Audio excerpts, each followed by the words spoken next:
Ladies and gentlemen, welcome back to the Your Little Castle Show. We had an awesome first half hour. I said, Tom, you've got so much information here that you're sharing with us. Can you stick around for another half hour?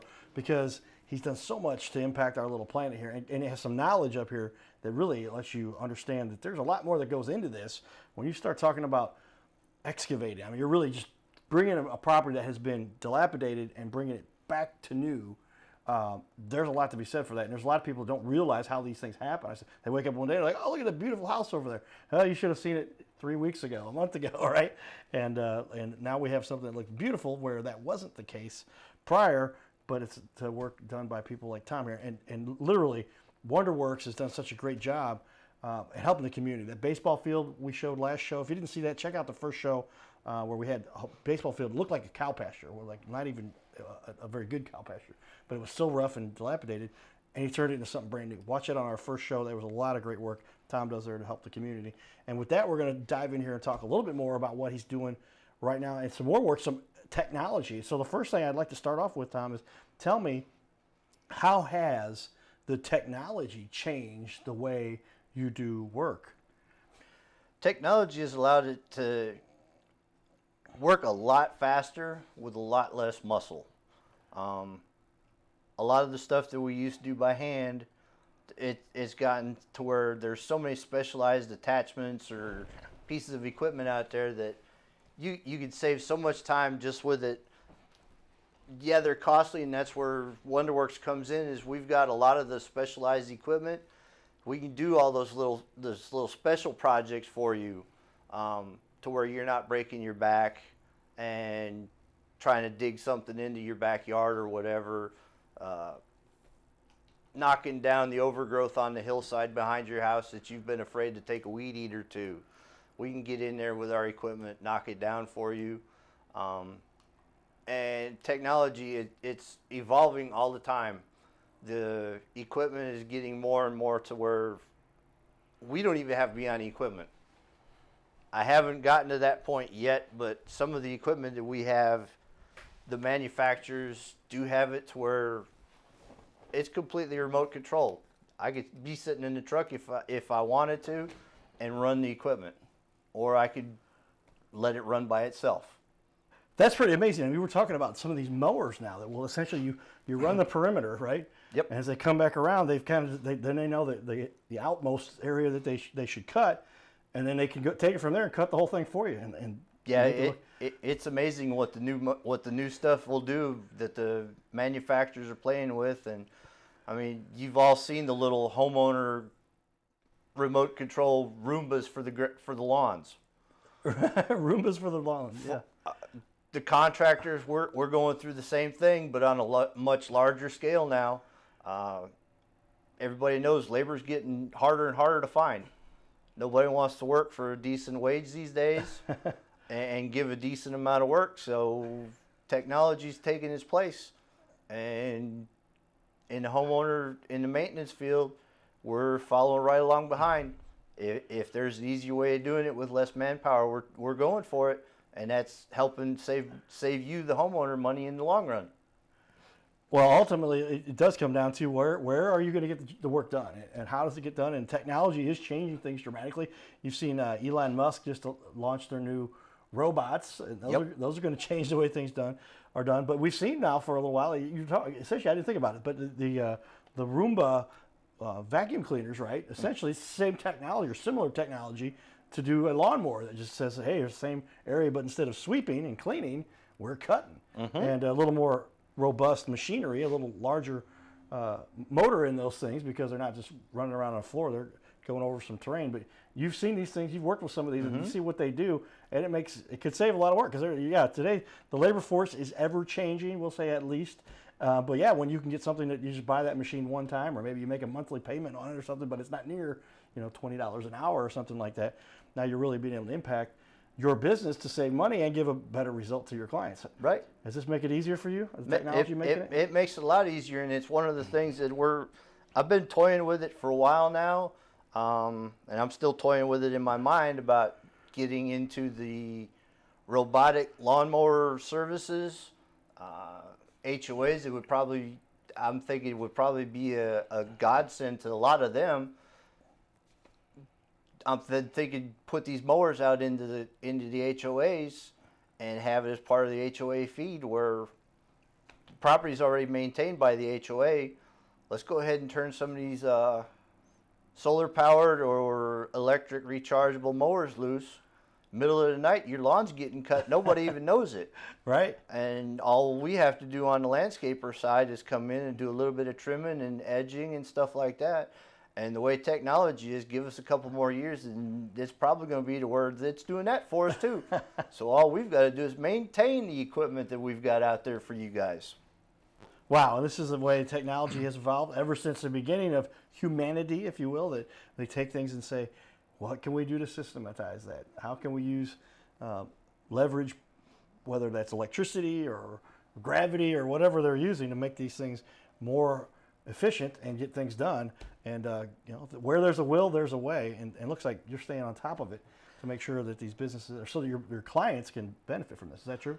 Trying to. I mean, it's a point now where we've either got to evolve or we're going to become extinct. And evolution is forever going on, so we've just got to embrace it and go with it. That's the truth, yeah. The strong survive. Those who adapt to change most readily. I'll never forget my boss. There was a change made within our department back when I used to work for Anheuser-Busch, and they said, be wary of the change. You've got to deal with this, but it's those who adapt best to these changes, to these evolutions, that will survive, right? That's correct. And the technology is everywhere up to and including, for certain, the work you do. And reclamation is that big key word. Write that one down, everybody. Reclamation, reclaiming, getting a house that went from a disaster to something now. We're going to show much more work of Tom's work here with what he's doing there. With that, Tom, tell me a time. You've been doing a lot of work out there. Tell me a time, and I know what one already we talked about, but a time where you really helped a client that was in a tough situation. You said, hey, here's what I'm going to do for you, and how that worked out. Probably one of the biggest ones that we had was one of our commercial clients on a foreclosure. The house had been neglected. Bank had it for about 8 years before our client got a hold of it, and it was in complete disrepair. I don't condone demolition, but this was one time when demolition was warranted because there was nothing left of this house. Gotcha. So we ended up going in with the heavy equipment, and essentially we bulldozed the house. Wow. It was heartbreaking at part of it, but at the same time it was probably one of the most fun jobs that I had, was just being able to take out my frustration on something and not have to worry about fixing it when I was done. All right. But in the long run, the property, with the house, the property was valued so low that the land was worth more without the structures than it was with what was on it. So in the end, we got the client probably another $50,000 to $100,000 in value is what they estimated when it was all said and done. Wow. Just by knocking the house down and cleaning up the overgrowth that was around it and giving someone a blank slate to play with for their dream. Right. Amazing what you can do here, because you're taking something that otherwise was unusable and being wasted and turning into something that now looks beautiful. And we'll show again some of the great work you've done. Tell me the process. Obviously, a lot of people by now, they've heard what we've talked about, and they're like, all right, Tom knows what he's doing. I want to get WonderWorks to come in and do some work for me. What is the easiest way? How do people hire you? Numerous ways to get in touch with me. Obviously, phone number 573-855-5600. Give me a call, shoot me a text. I am out in the field a lot, so text messages most times are a little bit more reliable. I do cover a lot of the back areas of Missouri that still don't have the best cell coverage. Right. So phone calls get dropped, stuff like that, but the text messages are always there. I can respond back to you, give you a call back if you let me know what you're looking for and stuff. The website is there for you to take a look. We also have a Facebook page. WonderWorks is the Facebook page. If you want to do a little bit of research into recommendations, We are accredited by the Better Business Bureau. We've got A+ rating with them and have had for some years now. But we're on there. We're actually one of the few handyman services in our area who have taken the time and are confident in our services to get the accreditation by the Better Business Bureau. And then obviously email is Wonderworks, and that's WONDERWERKS @gmail.com. Shoot us a message and we'll get back to you as soon as we can. Once you reach out to us, we'll go ahead and get back in touch with you and see how we can help you and get the process rolling. Well, it does sound like you obviously have a system in place, and you can do the things necessary to make sure that the job is done correctly. There's a lot of people that are going to go, all right, how do we hire somebody? And you can see there, we've got the information on the wall here. Well, I'll do the wide angle shot you see there, and there it is. Wonderworks, WONDERWERKS. And if you do that search, but otherwise, go up here to the website, and I put those both up on the wall for everybody to see, but that's WONDERWERKS.biz.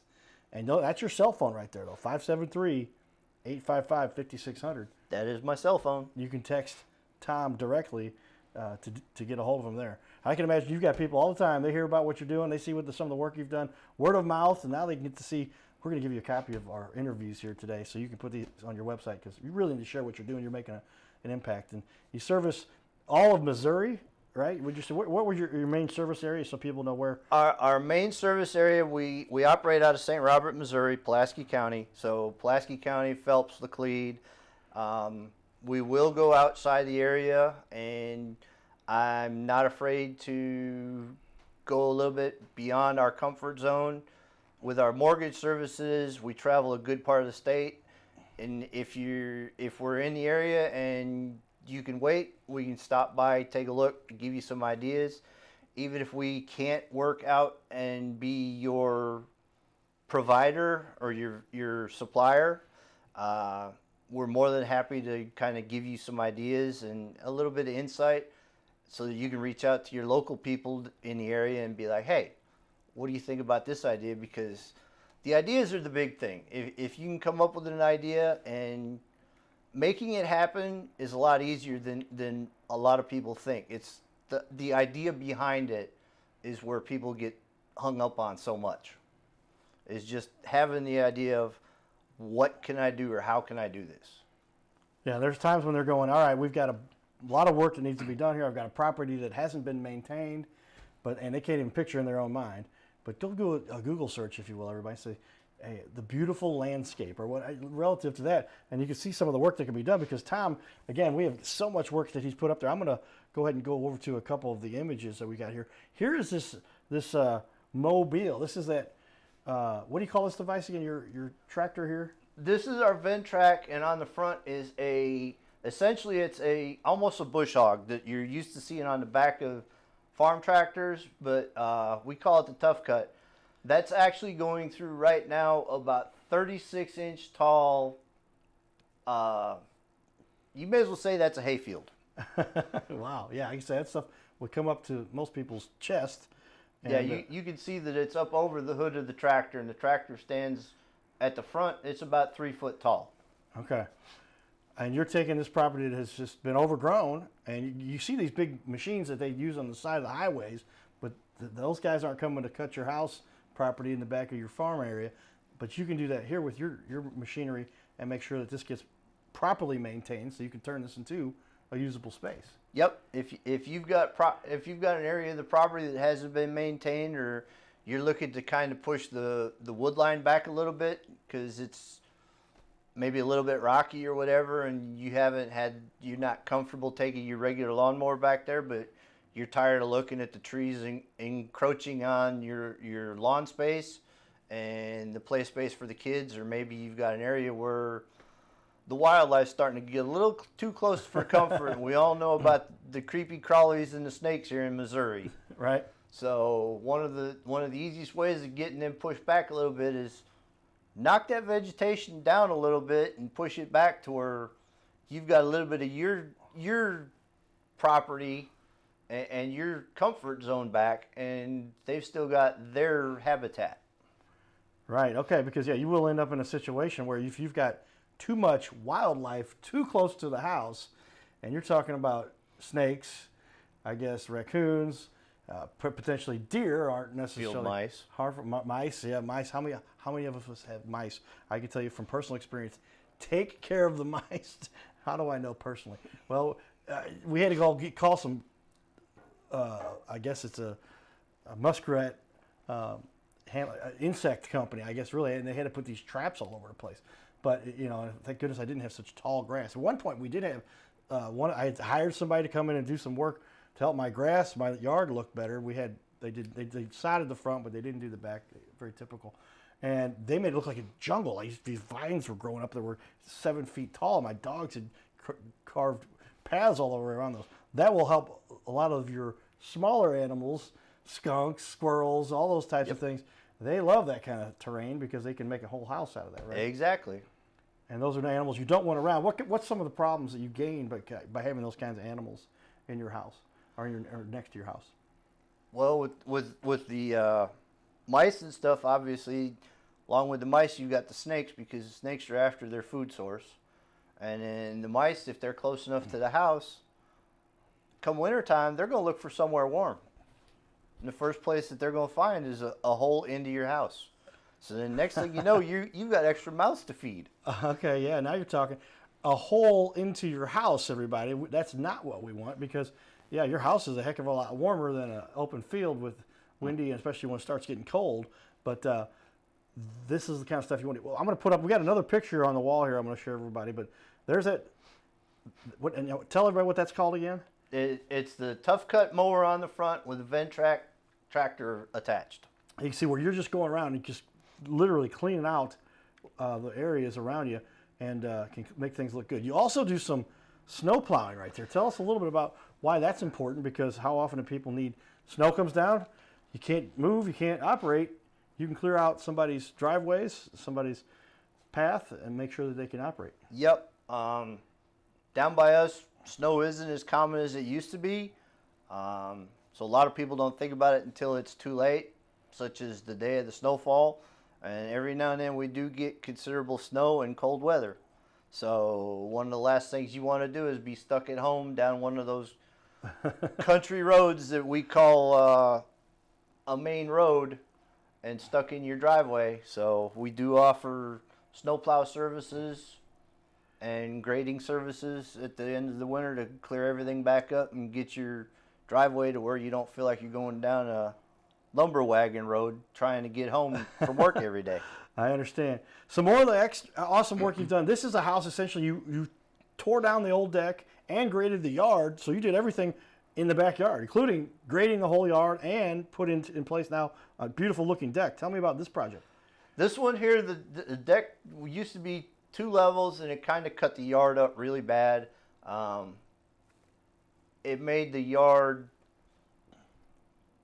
kind of a pain for entertaining. What had happened is they used to have a above ground pool in there, and the deck had been built around it.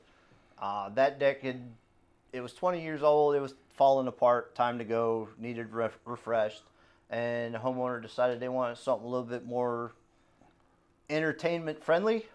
Right. And be able to see a little bit bigger yard. And this is what we came up with. The railing, as you can see, is pretty much almost invisible, but it does meet code. It's cable rail, so you don't have to worry about the kids falling off and stuff like that, or the pets. And then the yard used to have a terrace in there. And I'm zooming in here a little bit so you can see there are rails going. What do you call those?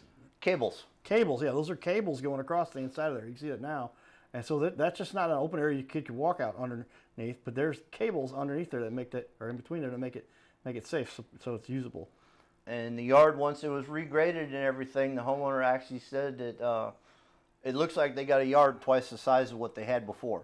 Really? Just with the way the deck was and everything. And the one thing that they wanted, and looking back, I'm glad that we did it, is they didn't want stairs. So at the end of the deck, where the terrace used to be, you see that about 8-foot wide ramp. Yeah, it just that comes slopes straight off down into to the yard. upper terrace. It actually has made it to where if something happens, the homeowner gets older, the property's still accessible. So you've got accessibility in the back. Just got to add a sidewalk along the side to get in the back if someone's on a wheelchair or something, and you don't have to worry about falling down the stairs. That's true. Yeah, that's innovative and makes it a lot easier to access. And for those who need to do that, my dad for years when he was in his wheelchair for the last 5 years, yeah, you couldn't take him up any kind of steps. One step maybe, but if you go beyond that, you're in trouble. Yeah. So with that, tell me a little bit more. You've used a little drone work. You've got some aerial footage here. Tell me what we're looking at. Is this the same deck? Is it? This is the same deck, and if you imagine that deck, the main part used to be about between 1/4 and 1/3 that size is what the main deck was. So they went from something that would barely support the grill that's there and the 2 chairs and coffee table to what you see now, and there's actually room enough for patio set and dining room set, and heck, you could almost square dance on it if you wanted. Well, that's pretty cool. Like I said, you're taking something that somebody otherwise had not much to work with, something that was very dilapidated. I think we had some pictures there. We wanted to get more into what you are doing here. But wow, you make that kind of an impact. There's that ramp that we're talking about now. This allows you to really make it accessible, right? This is what you were talking about. Mm-hmm. Yep, it slopes down to the ground, and the hope is that once spring comes along, the grass actually grows back in, and you don't even know that we were there. This late in the season, it's kind of hard to see, and we all know we haven't gotten a whole lot of rain in the last 2 months now. So ground's kind of dry. Yeah. Well, and again, if you're making it easily accessible for people so that they can more readily use what's going on here, because yeah, we talk about wheelchairs, they don't work well if you get more than one step, you're in trouble. Yep. But this goes right into the flat area that you also leveled all the ground that was around this as well. Yes, everything was leveled. Where that corner of the deck is actually used to be about a 2-foot high 4x4 retaining wall. And we actually ground all that down and regraded it so that it's a gentle slope leading down to the part where the pool had sat originally. And then the other nice thing about this property, I don't know if I'd call it nice looking back, but the backyard was essentially hard pack. Okay. Down around St. Robert, we've got a lot of rock, as you can kind of see around the blocks and stuff under the deck. Okay. You see the rock, but there's not a whole lot of anything to keep that soil from sticking together and being more than almost concrete. But we came in after it was graded and everything with another one of our attachments, and I don't have a picture of it, but it's actually everybody's heard of the aerators where they come in and they punch the holes in the ground, and then you see those little nubs of dirt all over. Right. Well, it's the same concept, except it doesn't core it and it vibrates, so it actually fractures the soil. And we seeded right at the same time that we did it, and that's been about 5 weeks now, and went back, and there's actually grass growing at the property in spots, and that's without having any rain. Wow. Okay. Which is kind of unheard of, especially this late in the season where you've got grass growing and no moisture other than what was already in the ground. Yeah, that's what we're talking about. Here's a picture of that graded backyard now. This is cool. You can see the deck off to the right there, but you literally have taken that whole area and now grass growing on it, right? Because you seeded some of that.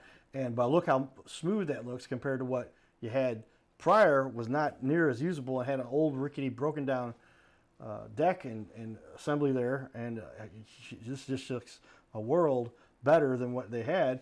How happy was your customer after this was completed? The customer is extremely happy on this one, and the dogs are loving it because they've got a lot more space to run, and it's been rather interesting because I stop by and visit every now and then, and they spend a lot more time out on the deck than they used to. Yes, well, again, reclaiming what people can now use again because it's been put back into usable state that you've done with the machinery there. Is that some of your machinery that's also there in that corner? Yep. Getting ready to finish up the job there, and a lot of great work you're doing there. Well, it's great to see somebody like yourself taking the time to help people, because they get in these situations. What do you do? I mean, how does somebody go into a place where everything's overgrown, dilapidated, needs to be torn out and revitalized, and you're doing that work for everybody? Ladies and gentlemen, we've got an awesome show here. We've got just a couple minutes left, but Tom has done a great job.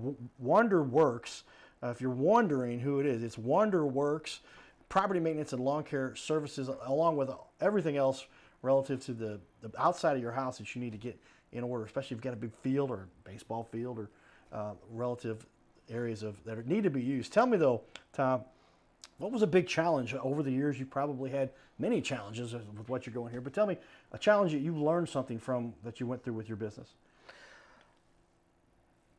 Persistence and stubbornness. Nothing comes easy these days. Okay. And that's one of the things is you've got to set your mind to it and work through it, and don't be afraid to reach out and talk to other people and get ideas and expertise and mooch off someone else's mistakes. Learn from the mistakes of others rather than going off and making the same mistakes. I would imagine is something that you have probably been fortunate to avert or learn from. And it seems that so often these days, the hard work is what pays off. Mm-hmm. And so how often is it that you just get out there and get your hands dirty? In my case, get your you might chip a nail because you're pulling the computer parts apart. I rebuilt computers in my parents' basement to start with, and then up from there, and just figured them out. But you get your hands dirty, and they're running these machinery, so that you can figure out how to make these things work. You've got to have some skills to run some of this machinery, because these things aren't necessarily the safest thing for a 12-year-old, 14-year-old kid to jump on. No. You want to have an adult that knows what they're doing to make sure that what you're working on here. And we're back to Tom's Facebook page, but you can see some of the equipment they've got up here. And take a look at his page, because there is a lot of great information he's got out there, and some really cool hardware and related machinery that we talked about. But if you look at here, and there was another, tell everybody a little bit, what is this particular device? What does this thing do for you? That is a boom mower. If you've got places that are inaccessible, over 30 degrees, or even like steep embankments or hillsides, or let's say your driveway is starting to look like the road on the Haunted Horseman. Everybody knows where it's all kind of grown over and over the top, and all it is a tunnel that you're driving through to get home every day. We can come out with this thing and we can clean it up, get it shaped up on the sides, up to about 12 foot tall. So essentially, like you see the highway departments cutting the trees back and stuff, we can do with this. You can do it there. All right, everybody, you're watching Your Little Castle Show. Giddy up.